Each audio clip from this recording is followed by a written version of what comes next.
If you're looking for a meaty alternative to beef, then this is the right game. We're cooking venison.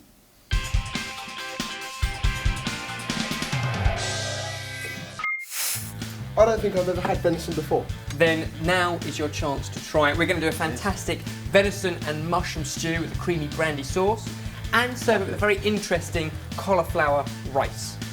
We'll come back to the rice in a minute, but first, shallot and garlic, so take your pick. I'll have the garlic. Garlic, 2 cloves, peeled and crushed. Jamie, the shallot, nice and fine. And while you do that, we'll have a look at the venison. Now you say you've never had venison before. No.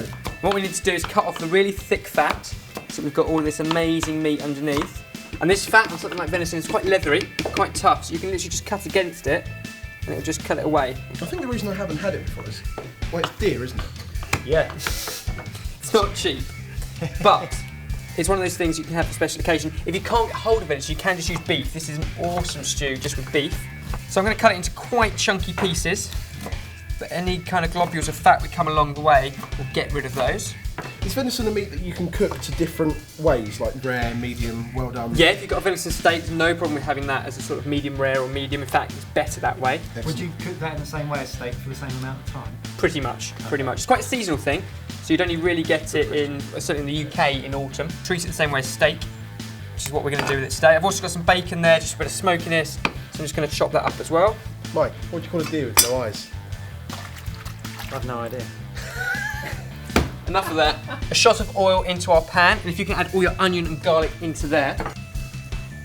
And then I'm going to give you the mushrooms. Now these are just chestnut mushrooms. We've got some regular kind of button mushrooms, big button mushrooms as well. Yep. You can use whatever you can get hold of, shiitake, some wild mushrooms would be brilliant. So if you can just take these, again we want to keep them quite chunky, so I would suggest maybe quarters, something like that would be ideal.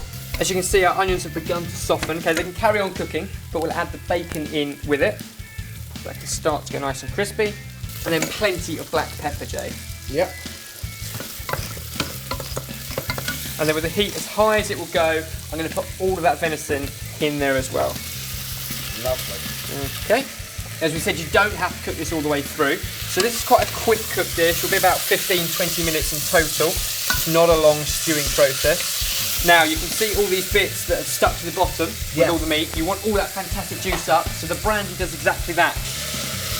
And it will just take all those fantastic bits off the bottom, deglace the pan they call it, and it's all that flavour, nothing is lost. And now that's all in there, we can add 200 ml of cream with 100 ml of water. Okay, so we're thinning out the cream, because lots are going to evaporate out. What is that, single cream? That's double. Double cream. Or heavy cream. Heavy cream. And if you put all your mushrooms in there as well, Yeah. we can also add in a couple of knobs of butter to enrich it, a tablespoon of tomato puree, Did you have to put it in like that? and half a chicken stock cube. And that is everything that needs to go in there. If you can get that good mix up, Jay. Our stew needs about 15 minutes to bubble away. So in the meantime, I want you to take this large cauliflower into really sort of rough chunks, like that, would be brilliant. Because we're gonna make a fantastic cauliflower rice. And when I say rice, I mean rice. It looks like rice. So Right. it's a visual thing.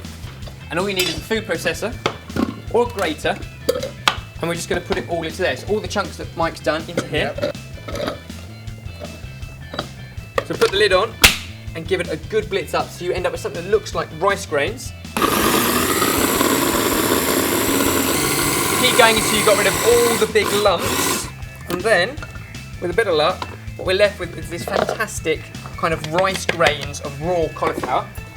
And then all we need to do is tip all of that out into there and season it really, really well. Lots of salt and pepper, a tiny dribble of oil, and then, Jamie, you can cling film over that. Yeah.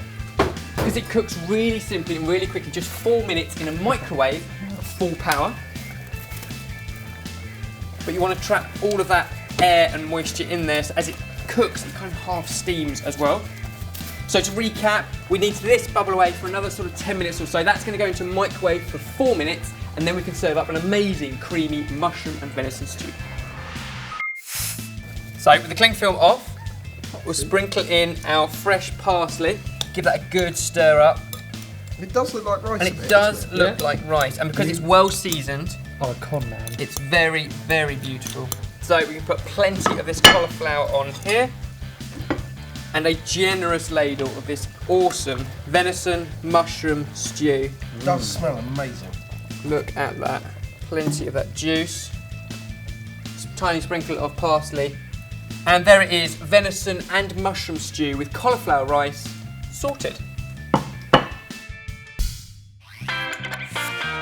Really intrigued by this one. The rice tastes like cauliflower. It's awesome. That's really good. Really low in carbs, but amazingly rich. It's got kind of liver. It's crossed between liver, kidney and steak, I reckon. Really nice. Okay, amazing. If you're looking for something meaty to complete your day, Mike's number is 07923. Otherwise, check out the website sortedfood.com for plenty more dishes.